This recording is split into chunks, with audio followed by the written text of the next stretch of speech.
Let's welcome to the show New Jersey Congressman Jeff Van Drew. Okay, Congressman, I know you're fired up and ready to go. We want you to sit tight and listen to the soundbite. President Biden saying first responders and cops should be fired if they're not vaccinated. Watch.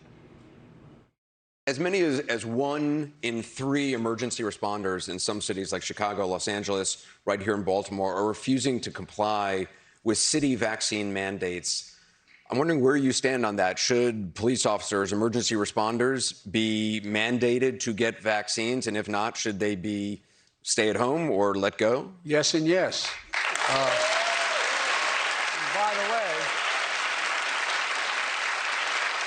By the way, I waited until July to talk about mandating because I tried everything else possible. Okay, you know what's bothersome about this?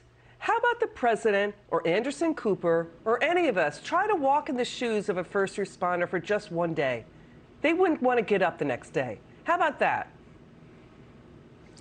Well, you know what? Just at the get-go, I have to say this is literally the worst administration and the worst majority Congress in the history of the United States of America. It is unbelievable. These men and women put their life on the line every day. They go through all kinds of abuse. They do everything they can to protect us. They didn't have the option, of course, of staying home the way a lot of us did. They had to be out there. They had to be on the streets. They had to be protecting us. They had to risk their lives now in even more ways than they ever did before. And to just dismiss them and say they should just be fired if they don't do exactly what, the president wants, and I'm not sure he knows what he wants. I've previously asked him to take a cognitive test, but of course he hasn't done it. It's awful. It's horrible. It's mean-spirited. And let me say one more thing.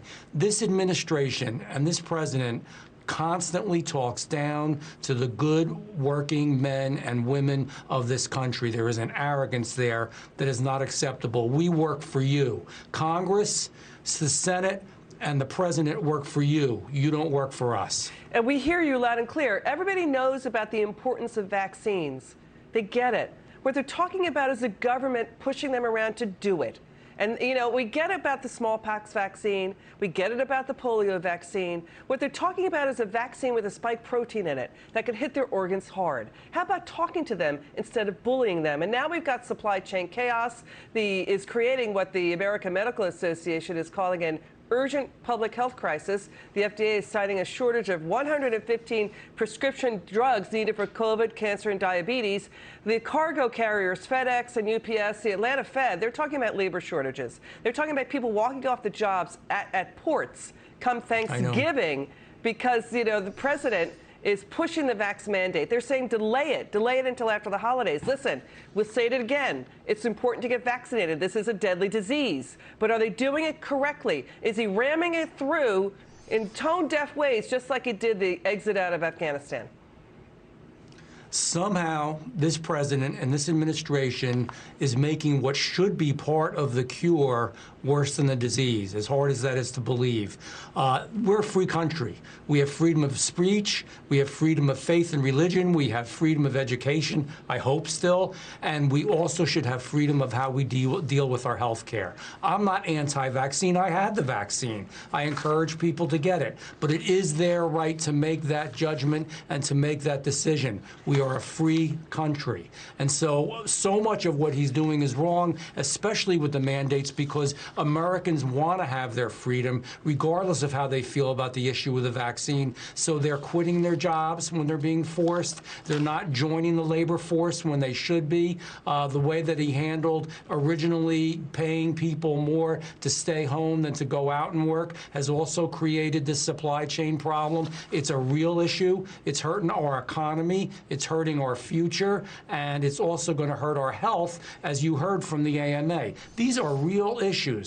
We have a president and an administration that is so out of touch, it should scare people. If it doesn't, they should really think about it. Again, the issue again and again and again, and we've said it repeatedly on the show, it's this, that the Supreme Court ruling in 1905 said the states, the power about vaccines belonged to local officials in the states, not in a centralized government in Washington, D.C., period. That's what it's about. And the OSHA emergency standards they've been citing, and they have been overturned in court. So, you know, you're pushing through a vaccine mandate that could get overturned in court. So, final word, what do you say?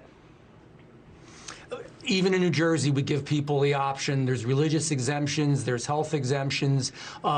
People should have the freedom to make a choice, and then we should encourage them to do the right thing. And by the way, how about if you have natural antibodies that you've developed because you have the virus? They won't even deal with that. We've sent letters. I'm in the doctor's caucus. I'm a dentist, to the CDC, and they won't even show us the courtesy for United States congressmen to get a return answer. Yeah, we don't know about antibodies. We don't know how long they last. Could be, nobody knows. So that's something that deserves exploration too.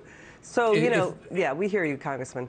Final word. If I could jump in real quick, you know, there's a difference. The smallpox vaccine, you get vaccinated, and then you have built up the resistance for the rest of your life. This vaccine already, we're finding out, literally does not last as long as they thought. It's more like a flu vaccine, and it really does not necessarily keep us safe for the future. Well, we got to take it every year, it's going to sound like. All right, Congressman Van Drew, it's good to see you. Thanks for coming on.